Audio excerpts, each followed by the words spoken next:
Hello friends, this is चेतन।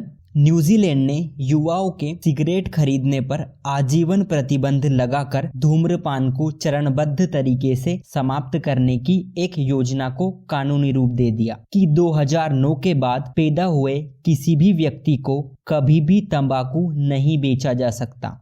यानी कोई भी व्यक्ति जो अब से 50 साल बाद सिगरेट का एक पैकेट खरीदने की कोशिश करेगा तो उसे यहां साबित करने के लिए पहचान पत्र की आवश्यकता होगी कि वहां कम से कम 63 साल का है। ऐसा नहीं है कि वहां के लोग धुएंबाज है। ऐसा इसलिए किया गया कि न्यूजीलैंड ने 2025 तक धूम्रपान मुक्त देश बनने का लक्ष्य रखा है। अगर आप वहां पर स्मोकिंग रेट देखेंगे तो ओनली 8% एडल्ट स्मोकिंग करते हैं। इस कदम से लाभ की बात करें तो धूम्रपान से होने वाले कैंसर, हार्ट अटैक जैसी गंभीर बीमारियों की चपेट से युवा बचेंगे और स्वस्थ जीवन शैली को अपना पाएंगे। वहीं सरकार के स्वास्थ्य बजट का एक बड़ा भाग जो धूम्रपान संबंधी बीमारियों के इलाज के लिए लगता है, लगभग $3.2 बिलियन, इसका यूटिलाइजेशन बेहतर तरीके से हो पाएगा। प्रश्न ये उठता है कि भारत इससे क्या सीख सकता है।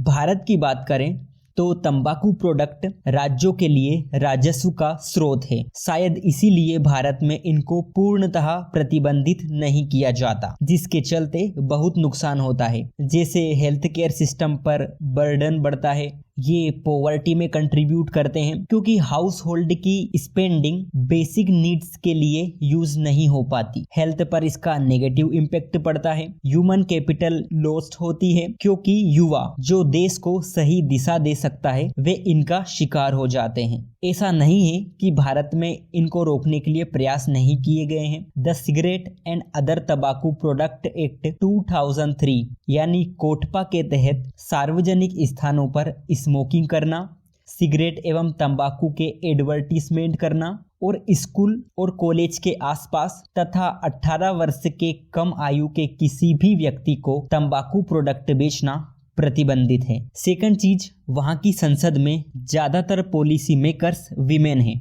लगभग 50% से अधिक। और ऐसा माना जाता है कि जब ऐसा होता है तो विमेन सोशल रिफॉर्म को काफी अच्छे से प्रमोट करती है, जिसका एग्जाम्पल आप देख ही रहे होंगे। क्या आपको नहीं लगता कि भारत की संसद या विधायिका में अगर महिलाओं की भागीदारी बढ़ती है तो इस तरह के रिफॉर्म हमारे यहाँ भी हो सकते हैं। फिर एक न्यूज थी कि ऑर्गेनाइजेशन ऑफ इस्लामिक कोऑपरेशन के सेक्रेटरी जनरल ने पाकिस्तान ऑक्यूपाइड कश्मीर की विजिट की और ये कहा कि भारत और पाकिस्तान के बीच कश्मीर इशू पर एक डिस्कशन का जरिया खोजना होगा और हम कोलैबोरेशन भी कर रहे हैं। इसी के जवाब में हमारे विदेश मामले के प्रवक्ता ने कहा कि मैं दोहराना चाहता हूं कि IOC का जम्मू कश्मीर से संबंधित मामलों में हस्तक्षेप करने का कोई अधिकार नहीं है। वहां भारत का अभिन्न और अविभाज्य अंग है। IOC और उसके महासचिव द्वारा भारत के आंतरिक मामलों में हस्तक्षेप को बर्दाश्त नहीं किया जाएगा। इस संगठन की बात करें तो संयुक्त राष्ट्र के बाद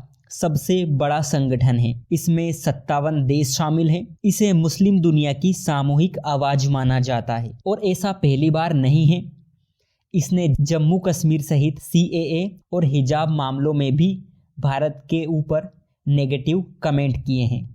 फिर एक न्यूज़ थी कि समुद्री रास्ते से मादक पदार्थों की तस्करी की जा रही है और NCB से प्राप्त आंकड़ों के अनुसार इसमें हेरोइन, कोकीन, हशीश और एम्फेटेमिन शामिल है। फिर एक news wild life amendment act को लेकर थी। ये बिल वन्यजीव संरक्षण अधिनियम 1972 में संशोधन करता है, साथ ही साइट्स के प्रावधानों को कंप्लाइज करता है। इसकी विशेषताओं पर नजर डालें तो इसने अनुसूचियों की संख्या जो पहले 6 थी उसे घटाकर 4 कर दी। इसने कुछ एक्टिविटी को परमिट कर दिया जैसे पशुपालन, चराई आदि। कैप्टिव एलिफेंट्स को स्थानांतरण और परिवहन करने की अनुमति भी दे दी, लेकिन वैलिड सर्टिफिकेट के साथ। ये बिल केंद्र सरकार को सशक्त करता है कि वहां पेड़ पौधे और जानवरों की आक्रामक व विदेशी प्रजातियों को रेगुलेट करे। अगर एक्ट का वोलेशन होता है तो पेनल्टी भी इसमें इंक्रीज कर दी गई है।